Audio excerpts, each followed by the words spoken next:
Айбек мырза, сиз начальник ГАИС. Азыр бардык коомчулукту, эли журтту сиздер бардыгын направила знание деп атасыздар да, ошол жол эрежелерин билген боюнча экзамен алабыз деп атасыздар. Азыр алат элек 1-сентябрда, андан кийин алабыз деп токтотуп койдуңуздар. Мага айтсаңыз, жол эрежелери боюнча жана ПДДда кайсыл жеринде знак бар? Это квадрокоптер деген. Барбы знагыңар? Ошо ПДДда квадрокоптер деген түшүнүк барбы?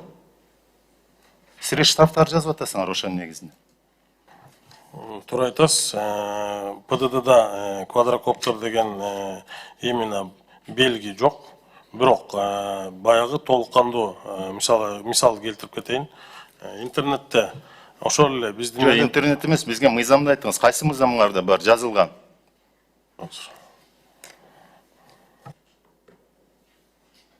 Үмүткан Нургазиевна, вы должны вот ушуну баарын берип калыптыр, акт прокурорского реагирования болуш керек. Азыр токтойбуз, азыр келебиз буга чейинчи. Жооп беришсиң булар. Баягы бизде мындайда уруксат берсеңиз, туура айтып атасыз. Бирок биз баягы фото, видео фиксация болгон нарушениялар болсо, биз толуккандуу административдик түрдө протоколдорду түзүп чара көрсөк болот.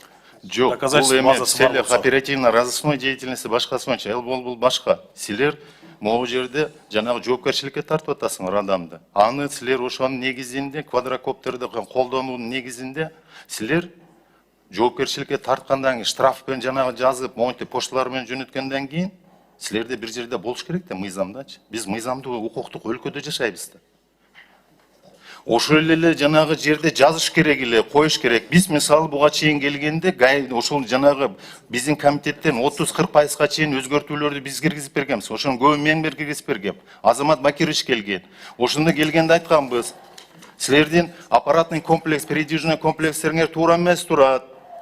Жанагы жерде көрүнгөн жерге туруп алып, ар бир жанагыны кылып атат. Андай болбойт. Мыйзам бардыгына иштеш керек. Биздин жарандар ошол эле транспорт айдоочусу, шопур дейбизби, водитель билиш керек. Ар бир жанагы жерге знак койдургула дегенбиз.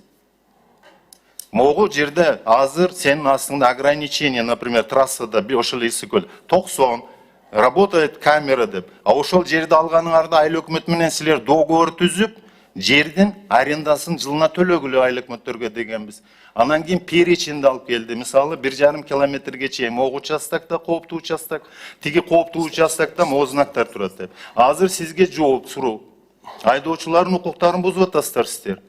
Сиздерде Боомду, Бишкек, Ысык-Көл, ошол эле Рыбачы жолдорунун кайсыл жеринде знак турат? Осторожно деген урматтуу шопур, водитель, азыр үстүңдө квадрокоптер иштеп атат деген. Каерде турат барың? Микрофон иштетип алсаңыз? Кодекстин негизинде видео, фото, фиксация, где имеется доказательная база. Ошонун негизинде биз чара көрсөк болот. Дагы бир жолу айтылып кетейин, уруксат берсеңиз. Андан кийин Чүй областынан 136 менен Чүй областынын территориясы бүтөт. Это Красный мост. Ошого чейин квадрокоптер менен фиксация кылат деген 2 жол белгиси бар. Анан сиз жана 90 деген знак боюнча биздин 90 деген знак жок, 60 деген ограничение кээ бир жерлерде знактар бар. И фото фиксация болуп атат деген, камералар турат деген знактарыбыз бар жолдо. Айбек мырза, эми калганын мен могу жерден айтпай эле коем, могу чогулуштан келсеңиз, анткени коомчулукта көрүп атат, бардыгы жанагы менен кайрылуулар менен келет. Мен азыр Үмүткан Нургазиевна кайрылат элем. Үмүткан Нургазиевна, могу конституция. Билесиз, адам укуктары бардыгынын астында, жанагылардын бардыгынын тең да, биринчиден. Экинчиден, могу жерде 4000 жанагынын бардыгын туура эмес булар жанагы кылышты. Эмне үчүн дегенде, бизде буларда эч бир мыйзамда, ички иштер органдарында, ГАИ жаатында, дейбизби, ошол жол эрежесин сактоо боюнча буларда квадрокоптер деген түшүнүк жок, ал аккредитациядан өткөн эмес, түшүнүк да жок, белги да жок, башкасы да жок. Андан кийин бизде бир эле могу жерде 16-берене бар Конституцияда. Конституцияда ачык жазылган. Жер, суу, аба мейкендеги, жер ресурстары жана башкасы является исключительной собственностью государства деп турупчу. И ушудан дальше кетет. Андан кийин аба мейкендеги кимде дегенде бул департамент гражданской авиацияга баш ийет. Ал жерде силер өзүңөрдүн дронуңар менен квадрокоптер менен жанагы знактарды койбостон башкасын кооптуу жагдай түзсүңөр. Силер биринчиден ошол жерде учура турган жерде ДГАдан, департамент гражданской авиациядан силер воздушный коридор деген бар. Азыр бизде транспорт ошол берки менен учуп атат. Каттам ачылды, авиа каттам. Бишкек Тамчы, Бишкек Нарын, Бишкек Казарман. Воздушный коридор именно ошо менен өтөт. Силердин азабыңардан бир силердин квадрокоптердин негизинде самолет курап калса, андан сырткары чартердик рейстер ошо эле Өзбекстан, Тажикстан, Казакстандан, Орусиядан бүт самолеттер учуп келди. Силер мыйзамды буздуңар ДГА боюнча. Андан кийин ошол эле силердин жолуңарда Өткөн Нургазиевна жанагы особо охраняемый жанагылар турат. Особо охраняемый природный парк бар, особо охраняемый стратегический объекттер бар.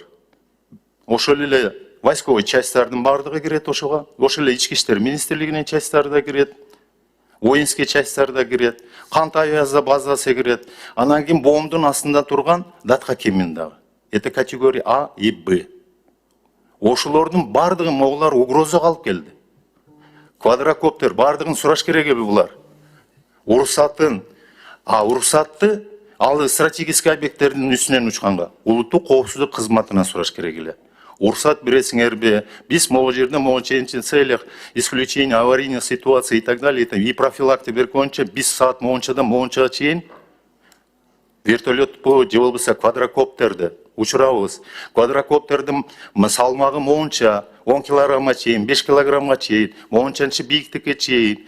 Биз бул общий профилактика.